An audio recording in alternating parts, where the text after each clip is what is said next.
So today we're going to be talking about ghost strokes. I've come up with a few exercises for us to work our way through. I'm going to play each one of them in turn at 3 different tempos, 90 beats per minute, then 110 and 130.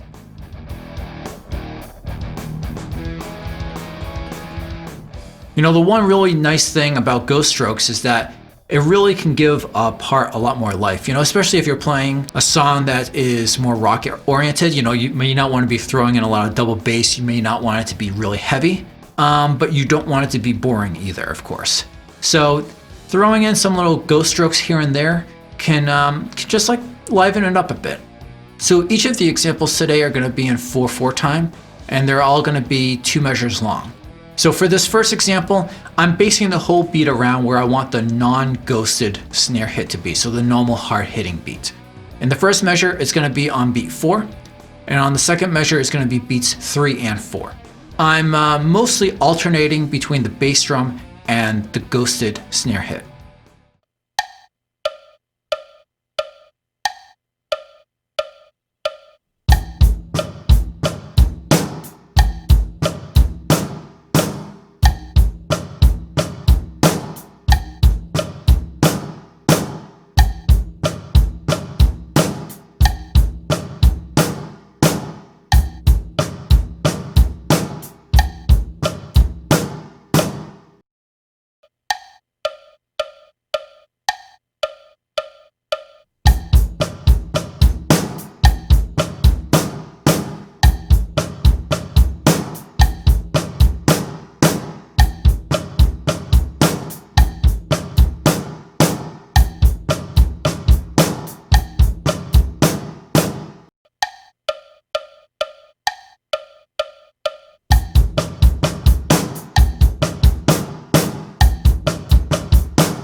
So in the second example, I'm still doing the back and forth between the bass drum and the ghosted note for the most part, but I am changing things up a little bit. Notably, there's an ever so slight amount of double bass on the 2/8 notes in beat 3. And in fact, in the first measure, the last ghosted snare hit is on the and of 3.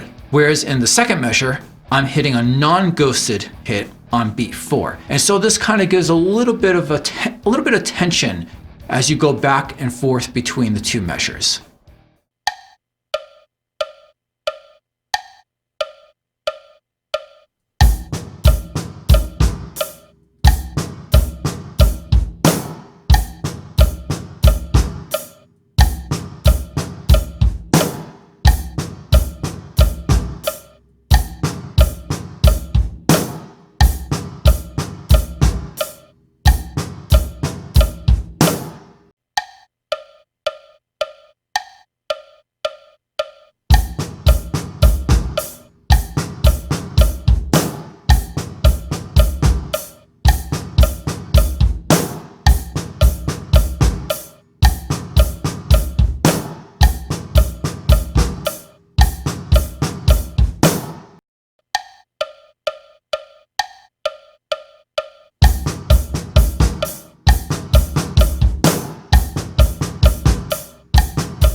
So on the third example, I'm changing the feel up further.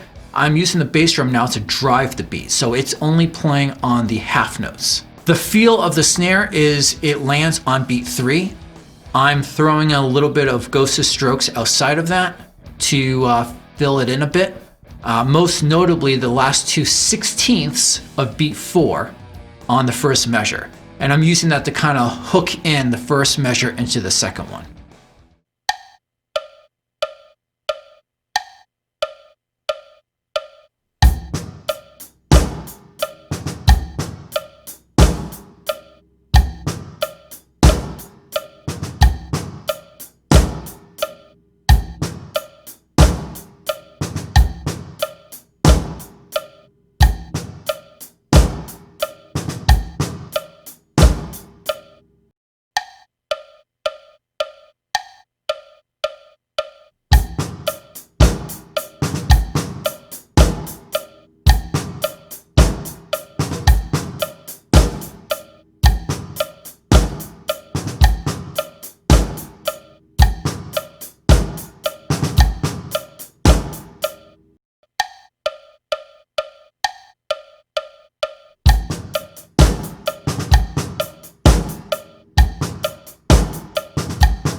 So I hope you enjoy those examples. I hope you explore ghost strokes more. Obviously, there's a lot more that you can do than right here, but hopefully this gets you going if you haven't experimented with them all too much in the past.